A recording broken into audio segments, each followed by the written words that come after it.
السلام علیکم محترمینو، الله تعالی مو جوړ او روغ او آباد لره. دوستانو، یو وظیفه درخوایم نن خاص د رزق په باب باندې، د پیسو، د مالداري، د دولت په باب باندې. کدی ډیری وظیفې کړي لغو څخه ستړی سوی، هغه وظیفو تاثیر نوي کړي، نن را صفه دی وظیفه باندې عمل وکړه. ان شاء الله الله تعالی جل جلاله به د داسې تقدیر بدل کی چې لغیب له خزانو څخه بیا درکې. الله تعالی جل جلاله مهربان ذات ته سکله وخفل بنده ته اراده وکي د دې سیدی با عرف فتسی کرب فتسی کن فیکن کیا کولی شي. الله جل جلاله په خپل فیصلو کې له هیڅ چا څخه مشوره نه غواړي، نه له چا سره مشوره کوي چې زه فلانکي ته مال او دولت ورکوم، بلکې یو بنده دی الله تعالی جل جلاله الله تعالی سپورته کې سی الله ډیر غریب مسکین لفقر سره مخ یم او الله تعالی جل جلاله دعا قبول کی، نو دا سړی الله تعالی جل جلاله فسیکین کی دسترګو فرب کی کن فیکن کی الله تعالی فیصله کوونکی دا عرب پتی نه کرب پتی کولای شي. دومره دنیا ور کوي سی تر حد زیاتوي. که تاسو پامي دوستانو کله چې څوک له چا څخه پوښتنه وکړي چې معاشي حالت دې څنګه ده، اقتصادي حالت دې څنګه ده، هغه ورته وایي شکر الحمدلله ډیر خوندور ده، په پیغام نه چې لکه می خوا راځي لکه می خوا خورو. مثلا هغه ته د الله تعالی جل جلاله له هغه غیبی خزانو څخه راځي.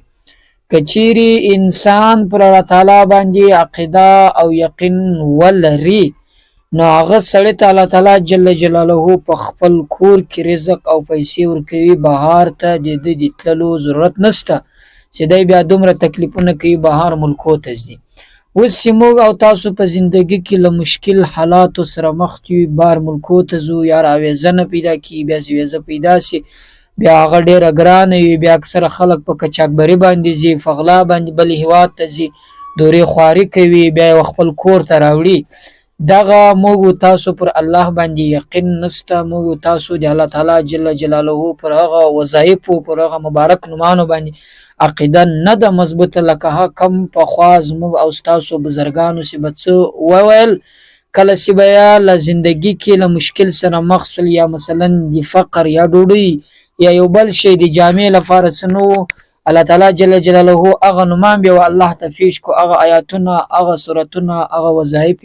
الله تعالی جل جلاله پر کور باندې هغه وظیفه هغه د خوراک بندوبست ورته برابر کړي. کچېری موږ تاسو پر دغه وظیفه باندې عمل وکړو او یقین مون باندې وی عقیده مور باندې مضبوط وي، دا زه تاسو ته په یقین وایم دوستانو چې له کور څخه بهار یو قدم وتل به هم تاسو لپاره ضرورت نسبی دا، بلکې په دې کور کې به نن خدای پاک تاسو ته رزق درورسي کچېری بنده پر الله باندې یقین ولري. د الله تعالی جل جلاله غیبی خزانه دی الله تعالی جل جلاله شي بنده او الله تعالی تعالی سپورته کوي غواړي الله تعالی هر څه ور کوي، او که بنده پر دې باندې یقین ولري چې زما ترا کوم کوي واځي صرف الله د زولې دی بل ودر تزغلم ولې دی بل په شاپ سي زغلم نو څخه د رزق طلب کوم، بلکې د رزق طلب باید موږ تاسو له چا څخه وکړو چې هغه د دې رازق د خالق د پیدا کوونکی دی د ور کوونکی دی. دوستانو دا وظیفه کې دا به ډیر زر قسمت او تقدیر در بدل کې ډیره خوندور وظیفه ده او داسې مبارک سرت ته په ټول قران کریم کې دا خوندور سرت او ډیر کوچنی سرت ته د هر چا یاد د زنانه یم کولای شي مردانه یم کولای شي. د دې په برکت سره الله تعالی جل جلاله دومره دنیا ته درکې چې د تا تر حسابلو تر وس بستا بهار وي. اکثره وخت تاسو ګوري یو سړی دومره دنیا لري، پراپرچانی بنگلي کاروباري ترانسپورت بنگلي مارکیټونه دکانونه په کرایه ورکړي، خو دې سړی دومره تکلیف هم نه کړي، مهنت هم نه کړي، یا د روزانه کړي په غي ډیره کړي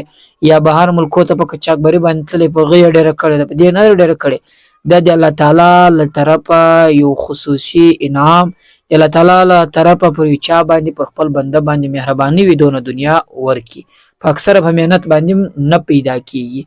الله تعالی جل جلاله سی وی بنده ته اراده دی دیو کې سدي ته بشمار پیسې او مال او دولت ورکوم، الله تعالی جل جلاله یې ورکولای شي، خو بیا خاص کر چې دغه وظایف څوک وایي او الله تعالی د لاس پورته کې الله یې ورکوي. دوستانو هغه وظیفه درخم ډیره خوندوره ده، خو درغه مخکې وهله در څخه کوو موږ دغه چینل ضرور سبسکرایب کړئ. په دې کې موږ تاسو ته خوندوري وظایف او واقعات راوړو